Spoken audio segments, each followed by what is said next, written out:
Plus शब्द विचार। मेरे प्रिय छात्रों, कल शब्द विचार इस व्याकरण चैप्टर में आपने कल अध्ययन किया था कि शब्द किसे कहते हैं, शब्द किससे बनते हैं और शब्दों के कितने भेद। कल हमने बताया था आपको कि वर्णों से शब्द की रचना होती है, अर्थात वर्णों के समूह को हम शब्द कहते हैं। लेकिन कल आपने यह भी जाना था कि वर्णों का हर एक समूह एक शब्द की रचना नहीं करता। जैसे मैंने कल आपको एक एग्जाम्पल दिया था कि मसरूकू ये कोई शब्द नहीं है बल्कि ये गलत शब्द है, सार्थक शब्द होता है कुसुम। और इस आधार पर हमने कल आपको जो शब्द की परिभाषा दी थी वो ये दी थी कि वर्णों के सार्थक समूह को शब्द कहते हैं। और उसके बाद आपने ये जाना था कि शब्द का एक दूसरा नाम पद है, ये भी कल आपने जाना था। और कल हम आपको बताया था शब्द और पद में अंतर है। कल ही आपने ये भी जाना था कि जो शब्द हमारे सामने आते हैं वे शब्द कई प्रकार से आते हैं, अर्थात शब्दों के भेद 4 प्रकार के होते हैं। नंबर 1, उत्पत्ति या उद्गम के आधार पर हम शब्दों के भेद को जानते हैं। दूसरा, अर्थ के आधार पर शब्द कितने प्रकार के होते हैं उससे हम परिचित होते हैं। तो कल हमने 4 प्रकार से होता है, कल हमने 2 पर विवेचना आपको बतलाई थी कि उद्गम के आधार पर जो शब्द होते हैं वो 5 प्रकार के होते हैं। उसमें आपने जाना था तत्सम, तद्भव, देशज, विदेशज और शंकर भाषा के शब्द अर्थात मिश्रित शब्द। और उन 5 को लगभग परिभाषित भी आप लोगों ने किया था कि संस्कृत से अपने मूल रूप में आए हुए जो शब्द हिंदी में आते हैं, अपने मूल रूप से संस्कृत भाषा के आए हुए जो शब्द होते हैं हिंदी में उन्हें हम तत्सम कहते हैं। संस्कृत के वे शब्द जो बदले हुए रूप में हिंदी में प्रयोग किए जाते हैं उन्हें हम तद्भव कहते हैं। ऐसे मैंने आपको एक एग्जाम्पल भी दिया था, जैसे हम कोकिल बोलते हैं तो कोकिल ये तत्सम शब्द है, ये संस्कृत का शब्द है, इसको हम तत्सम शब्द बोलेंगे। लेकिन यदि हम कोयल बोलेंगे तो ये तद्भव शब्द है, क्योंकि हम ये कोकिल शब्द का हिंदी है। उसके बाद हमने आपको देशज बतलाया था, जो आप बोलचाल की भाषा के शब्द होते हैं वो देशज होते हैं, और जो विदेशी भाषा के शब्द आते हैं उन्हें हम विदेशज कहते हैं। और उसके बाद अंतिम क्रम में जाना था कि जब 2 भिन्न भाषाओं के शब्द एक साथ मिल जाते हैं, इसमें हमने रेलगाड़ी एक आपको एग्जाम्पल बताया था, तो आपको ये बताया था कि देखो ये जो रेलगाड़ी शब्द है ये रेल और गाड़ी ये 2 भाषाओं के शब्द हैं, इसलिए इन्हें यदि पूछा जाए शब्द भेद कि उद्गम के आधार पर ये कौन सा शब्द भेद है, तो आप ये बताओगे कि ये संकर शब्द है, क्योंकि ये 2 भिन्न भाषाओं के शब्दों से मिलकर बना है।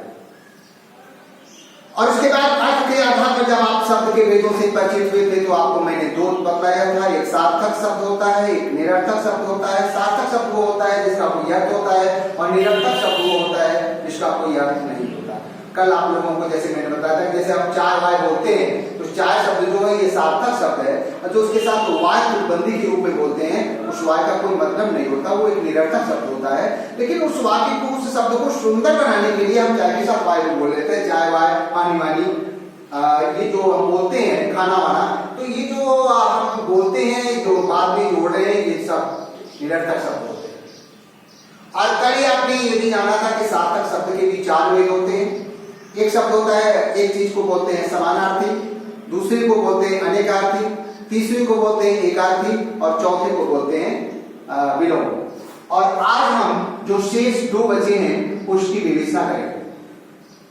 तो मेरे प्रिय छात्रों, नंबर 3 है रचना के आधार पर शब्द भेद। तो रचना के आधार पर शब्द कितने भेद होते हैं? पहला रूढ़ शब्द, तीसरा योग रूट शब्द। अब हम इनको तीनों को जाने कि ये तीनों क्या है। रूट शब्द जो होता है वो एक खंड शब्द होता है, वो एक ऐसा शब्द होता है जिसका कोई शब्द यदि कोई वर्ण निकाल दिया जाए तो उसका कोई फिर मतलब नहीं रह जाता। जैसे हम आपसे बोल दे रहे हैं जल, जल में से यदि एक अक्षर निकाल दिया जाए तो उसका कोई मतलब नहीं रह जाएगा। यदि इसमें से लौ को खत्म कर दिया तो इस जगह कोई मतलब नहीं है। जल में जो जल के साथ जगह जो आया हुआ है, यहाँ पर जगह कोई मतलब नहीं। हालांकि जगह मतलब होता है, लेकिन जगह का मतलब कोई विशेष जगहों पर होता है। आप देखिए ऐसे जल में से लौ को रहने दिया जाए, जौ को खत्म कर दिया जाए तो फिर जगह कोई मतलब नहीं है। तो ऐसा जब कोई शब्द मिले जो अकेला शब्द होता है, जिसमें कोई शब्द जुड़ा नहीं होता है, वो अकेला होता है, तो रचना की आधार पर उसको हिंदी में हम बोलते हैं रूट शब्द। अब दूसरा है यौगिक शब्द। यौगिक और योग रूट समझ लो दोनों एक भाई हैं, लेकिन इनके दो नाम पड़े। नाम क्यों दो पड़े? अभी एक भाई कैसे है, अब इनको ये जानो कि यौगिक और योग रूट एक भाई कैसे, एक तरीके के कैसे। अब इनकी समानता क्या है? यदि कोई पूछे आपसे कि यौगिक और योग रूट में समानता क्या है, तो आप उसे ये बताना कि यौगिक और योग रूट दोनों दो या दो से अधिक शब्दों से मिलकर बनते हैं। चलो दो शब्दों से मिलकर ले लो कि दो या दो से अधिक शब्दों से मिलकर जो शब्द बनता है उसे हम यौगिक कहते हैं या योग रूट। ये उनकी समानता है। तो आखिर इनके दो नाम क्यों पड़ गए? तो इसका मतलब इनमें कुछ भिन्नता भी है। तो अब भिन्नता को जान लो। यौगिक के जो शब्द होते हैं वो सामान्य अर्थ देते हैं, अर्थात जो शब्द की वर्ड मीनिंग हो रही है उसी वर्ड मीनिंग के रूप में वो हर जगह प्रयोग किया जाता है। योग रूट जो होता है उसकी जो वर्ड मीनिंग आती है वह उस रूप में प्रयोग नहीं होता, बल्कि उसका कोई एक विशेष अर्थ होता है, अर्थात वो अपने मूल अर्थ से अलग हट करके कोई एक नया अर्थ देता है। तो आप क्लियर हो गए होंगे कि यौगिक और योग रूट में समानता क्या है? दोनों दो या दो से अधिक शब्दों से मिलकर बनते हैं, यही उनमें समानता है। दोनों में अंतर क्या है? यौगिक सामान्य अर्थ देता है, योग रूट विशेष अर्थ। अब इनको अलग अलग परिभाषित करो। अब यौगिक किसे कहते हैं? तो दो या दो से अधिक शब्दों से मिलकर सामान्य अर्थ देने वाले शब्द को हम यौगिक कहते हैं। जैसे आपसे कोई कहे कि विद्यार्थी,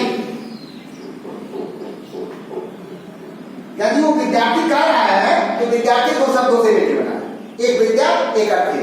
विद्या का मतलब होता है विद्या और अर्थी का मतलब होता है चाहने वाला। तो विद्या को जो चाहने वाला होता है उसको हम कहते हैं विद्यार्थी।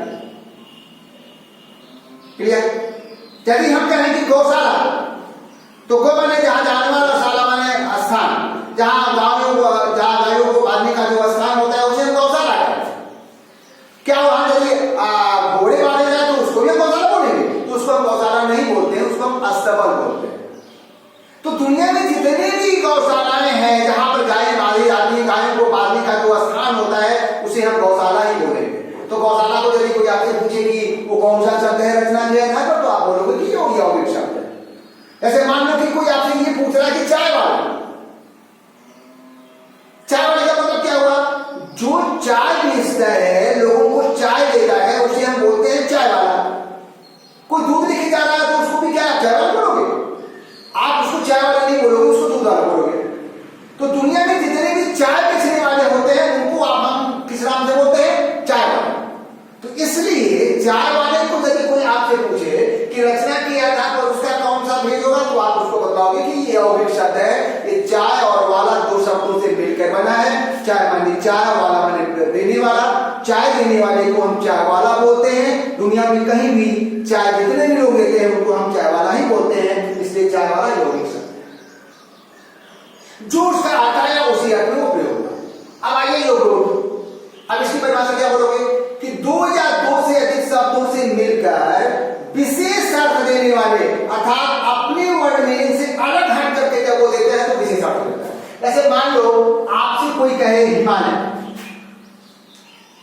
हिमालय दो शब्द है, एक हिम एक आलय। हिम का अर्थ होता है बर्फ, आलय का होता है अर्थ घर, अर्थात बर्फ का।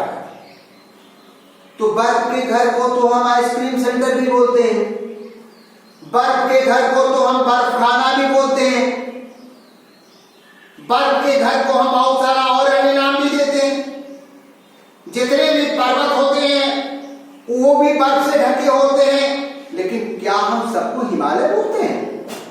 नहीं, हिमालय एक विशेष पर्वत का नाम है जिसकी चोटियां हमेशा बर्फ से ढकी रहती हैं, और जिसकी चोटियां हमेशा बर्फ से ढकी होने के कारण उस विशेष पर्वत का नाम हिमालय पड़ गया।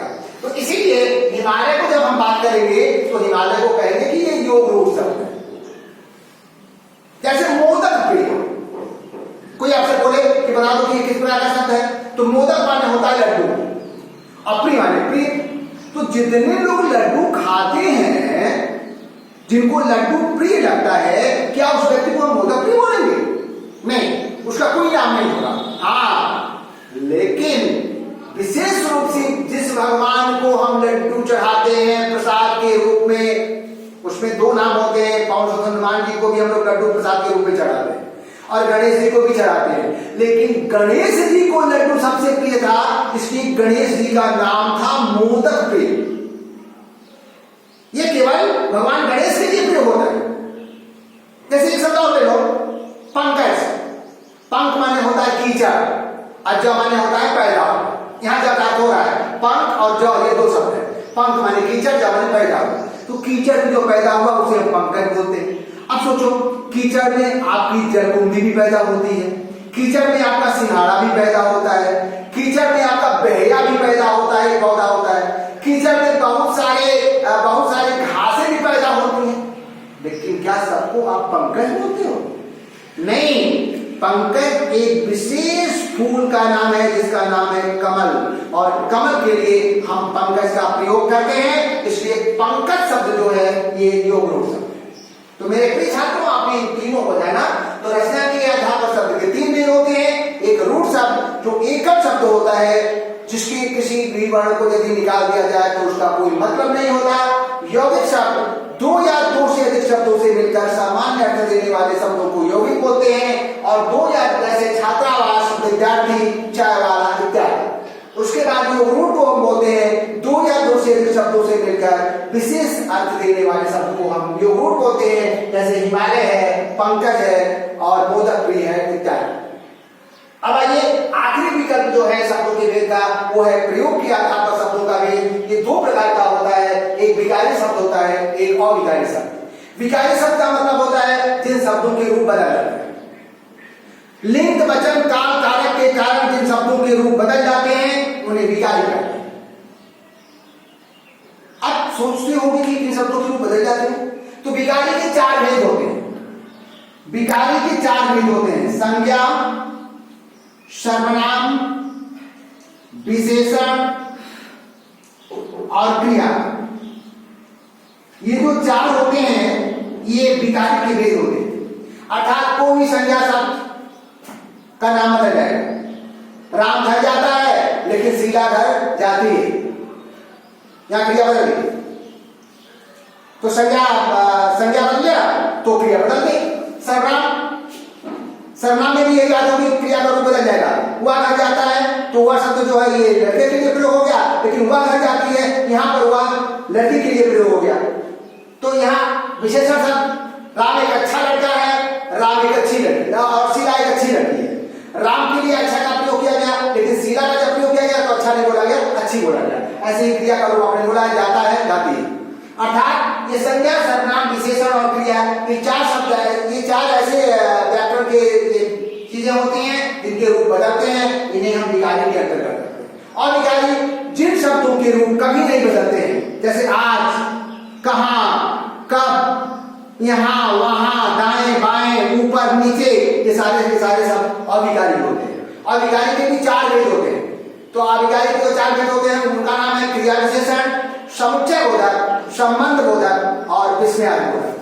तो अब आपने जाना कि विकारी जिन शब्दों के रूप लिंग, वचन, काल, कारक के कारण बदलते हैं उन्हें विकारी कहते हैं, और जिन शब्दों के रूप कभी नहीं बदलते हैं उन्हें अविकारी कहते हैं। तो इस प्रकार मेरे प्रिय छात्रों, आपने ये जान लिया कि शब्द भेदों की दृष्टि से चार प्रकार से शब्दों के भेद होते हैं। उद्गम के आधार पर शब्द भेद नंबर 1, इसके अंतर्गत 5 भेद होते हैं, तत्सम, तद्भव, देशज, विदेशज, संकर। उसके बाद हमने नंबर 2 जाना था कि अर्थ के आधार पर शब्दों के 2 भेद होते हैं, एक सार्थक शब्द, एक निरर्थक शब्द। और सार्थक शब्द के हमने जान लिया था कि सार्थक शब्द के भी 4 भेद होते हैं, अनेकार्थी, एकार्थी, समानार्थी और विलोम। और उसके बाद हमने जाना था कि रचना के आधार पर शब्द के 3 भेद होते हैं, रूढ़, यौगिक और योग रूढ़। और प्रयोग के आधार पर शब्द के 2 भेद होते हैं, एक विकारी और एक अविकारी। और इस आधार पर हमने शब्दों की विवेचना कर ली, शब्द भेदों के बारे में जान लिया। और इसी के साथ ही आज के क्लास को बंद करते हैं। Okay, good night.